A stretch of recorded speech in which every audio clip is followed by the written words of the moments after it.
The scariest thing about time is not that it runs out, but that you don't realize it's running out until it's too late. The sound of the wall clock echoed in the silence. Tick. Tick. Tick. Aarav sat frozen in his chair in the middle of the exam hall, eyes staring at the question paper as if it were written in a foreign language. His palms were sweaty. His heart thudded like a drum inside his chest. He looked around. Everyone else was writing furiously, some flipping pages, others asking for additional sheets. And him?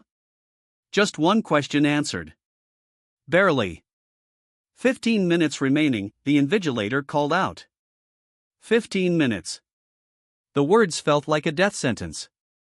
Aarav's fingers clenched the pen tighter, but the ink of motivation had already dried up inside him. There was nothing more he could do. When the final bell rang, he didn't wait to hear the invigilator's instructions. He dropped the pen, stood up slowly, and walked out of the hall, his shoulders slumped, each step heavier than the last. Outside, his friends gathered, laughing about the trick question in Section B and how hard it was. Aarav gave a small nod and kept walking. He wasn't in the mood to pretend anymore. 2 years earlier, Aarav used to be different. Back in his first year of college, he was the guy who had it all figured out. Passionate about civil engineering, he used to dream of building sustainable schools in rural India, places where children still walked miles for a blackboard and chalk. He read articles about green architecture, followed engineers on LinkedIn, and even drew sketches in his notebook when the lectures got boring. He had a spark in his eyes. A fire in his heart. But fire, if not fed, dies slowly. And Aarav stopped feeding it. At first, it was innocent. A few hours of gaming to relax after class. Some extra YouTube videos. A few parties. A night here and there without opening his books. Then came the false confidence, I still have time. I'll catch up. Time kept slipping. Friends changed. Priorities blurred. The sketchbooks gathered dust. And Aarav became just another student in a crowd, drifting. At home. His mother, Mira, never stopped believing in him. A single mother, she worked 2 jobs, one at a textile shop during the day and as a tutor in the evenings, to pay for Aarav's college. Every evening, she'd come home with tired feet and tired eyes, but her smile never faded when she saw her son. How was college, Beta? She'd ask, hanging her dupatta on the chair. Good, Mom. Studied a lot today, Aarav would say, forcing a smile. But in reality, he had spent the whole day watching anime, scrolling endlessly through Instagram, and telling himself he'd start tomorrow. The day it broke. After the exam disaster, Aarav came home and shut himself in his room. He stared at the ceiling for hours.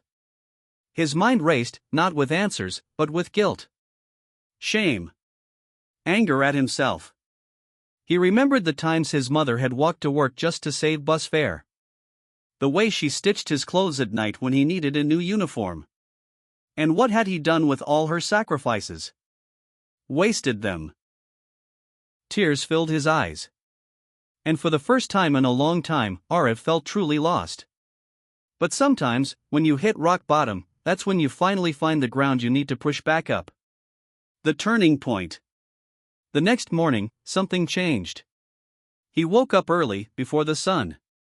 The house was quiet. His mother still asleep. He walked to the small corner temple and looked at the soft flame of the diya. With folded hands and trembling lips, he whispered, not one more day wasted. I promise. The climb back. From that day forward, Aarav began rebuilding himself one small step at a time. He deleted every game from his laptop. Set strict screen time rules for social media. Created a realistic timetable with breaks, not torture schedules. Made small goals, finish one topic today, review notes tonight. He joined group studies with serious students and asked teachers questions after class. The change wasn't overnight. There were days he fell short, days he felt exhausted. But this time, he didn't give up. He reminded himself that regret feels worse than effort. That pain today was better than pain tomorrow. His grades improved. Slowly but steadily.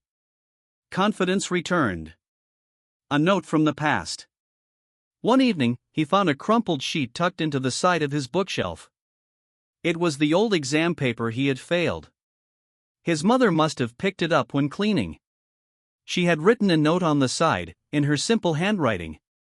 "I know you can do better. I've always known." Ma. Aarav stared at the paper for a long time. Then, he took a pen and wrote boldly across it. "This is not who I am." The redemption. Final year exams came. Aarav entered the hall not with fear, but with quiet focus. This time, he knew the answers. This time, he had earned them. When the results came out, Aarav's name was at the top of the department. His classmates cheered. His teachers smiled. And when he ran home with the mark sheet, his mother just held him and cried. No words. Just pride. Full circle. Years later, Aarav stood in a dusty rural village, watching kids laugh and run into a brand new school building. The sign on the gate read, Sarasvati Vidya Mandir, designed by engineer Aarav Mehra. He watched the children run through the doors and felt his eyes sting. Not from dust, but from joy. His dream was real now. Not because he had talent, he always did. But because, one day, he chose not to waste time anymore. To you, watching this right now. Time is the one thing you'll never get back. Not the hour you wasted on your phone. Not the day you skipped studying. Not the moment you told yourself, I'll do it tomorrow. There are two kinds of pain.